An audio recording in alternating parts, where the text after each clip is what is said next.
Hello, what's up guys? Magandang tanghali sa inyo. So ayan, nagbabalik na naman ang inyong vlogger. Ang vlogger na pinakapangit dito sa balat ng lupa. So ayan guys, kakauwi ko lang ngayon galing sa school. Nagboto ako ng ng barangay captain at saka mga barangay kagawad. So siyempre guys, ang una-una nating bubutuhin yung mayroon ng napagawa dito sa barangay at mayroon na naisulong ng mga proyekto. Siyempre yun ang bubutuhin natin kasama nga yung mga kagawad niya.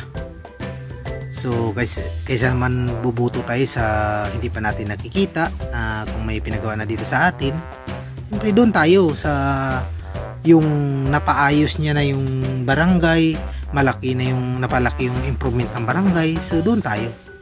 So hanggang dito na lang guys ang aking video vlog. Magbabalik na lang sa sunod ang inyong vlogger na pinakapangit dito sa balat ng lupa.